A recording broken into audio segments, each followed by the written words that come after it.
So ನಮ್ದು ಹೋರಾಟ ಏನಪ್ಪಾ ಅಂದ್ರೆ ಇಡೀ ನಾವೇನು ವೇದಿಕೆಯಲ್ಲಿ ಬರ್ತಾ ಎಲ್ಲ ಪಕ್ಷದ ಮುಖಂಡರು ನಮ್ದು ಕೋಮುವಾದಿ ಸರ್ವಾಧಿಕಾರ ವರ್ಸಸ್ ಪ್ರಜಾಪ್ರಭುತ್ವ, ಇದು ನಮ್ಮ ಲೀಡ್ ಲೈನ್. ಇದ್ರ ಮೇಲೆ ನಾವು ಪ್ರಜಾಪ್ರಭುತ್ವವನ್ನು ಉಳಿಸ್ಲಿಕ್ಕೆ ನಾವೆಲ್ಲ ಹೋರಾಟವನ್ನು ನಾವು ಮಾಡ್ತೇವೆ.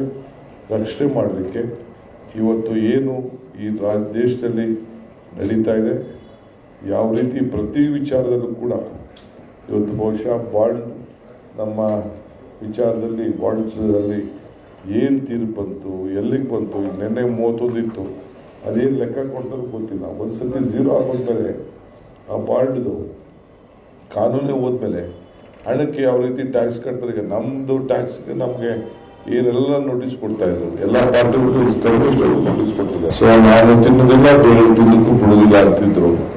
ಈಗ ಅವರೇ ಅದಕ್ಕೆ ಉತ್ತರವನ್ನು ಕೊಡಬೇಕು. ಇವತ್ತು ಮೋದಿ ಅವರು ಇವರು ಬಂದಿದ್ದಾರೆ, ಅಮಿತ್ ಶಾ ಬಂದಿದ್ದಾರೆ ನಮ್ಮ ರಾಜ್ಯಕ್ಕೆ. ಬೇರೆ ಏನು ಅವ್ರು ಹೇಳಿದ್ದಾರ, ಬರಗಾಲಕ್ಕೆ ಆಗಿರುವಂತ ಅನ್ಯಾಯ, ಯಾಕೆ ನಮ್ಗೆ ದುಡ್ಡು ಕೊಡಲಿಲ್ಲ, ನಮ್ಮ ಹಕ್ಕು ತೆರಿಗೆ, ನಮ್ಮ ಹಕ್ಕಿಗೆ ಏನು ಉತ್ತರ ಕೊಡ್ತಾರೆ, ಬರಗಾಲದಲ್ಲಿ ನೀವು ಏನು ಸಹಾಯ ಮಾಡಲಿಲ್ಲ, ಯಾಕೆ ಮಾಡಲಿಲ್ಲ, ಕರ್ನಾಟಕದ ಜನತೆ ಬಗ್ಗೆ ನಿಮಗೆ ವಿಶ್ವಾಸ ಇಲ್ವಾ, ಇಷ್ಟಕ್ಕೆ ಉತ್ತರ ಕೊಟ್ಟು ಹೋದ್ರೆ ಸಾಕು. NDA ಸೋಲಿಸ್ಬೇಕು, ಈ ದೇಶದಲ್ಲಿ ನಾವು ಪ್ರಜಾಪ್ರಭುತ್ವನ ಉಳಿಸ್ಬೇಕು ಅನ್ನೋ ದೃಷ್ಟಿಯಿಂದ ಇವತ್ತು ನಾವೆಲ್ಲ ಕೂತ್ಕೊಂಡು ಅನೇಕ ವಿಚಾರಗಳನ್ನ ಚರ್ಚೆ ಮಾಡುತ್ತೇವೆ.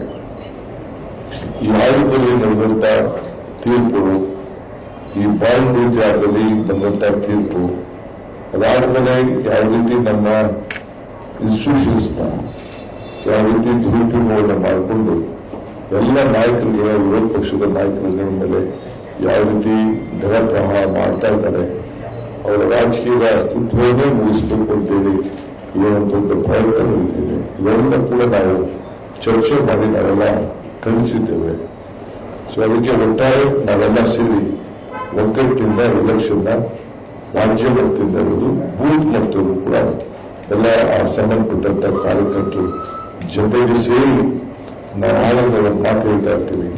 ಜೊತೆಗೂಡುವುದು ಆನಂದ, ಜೊತೆಗೂಡಿ ಚರ್ಚಿಸುವುದು ಪ್ರಗತಿ, ಜೊತೆಗೂಡಿ ಕೆಲಸ ಮಾಡೋದು ಯಶಸ್ಸು ಅಂತ ಒಂದು ಮಾತನ್ನ ಯಾವಾಗಲೂ ನಾನು ಹೇಳ್ತಾ ಇರ್ತೀನಿ.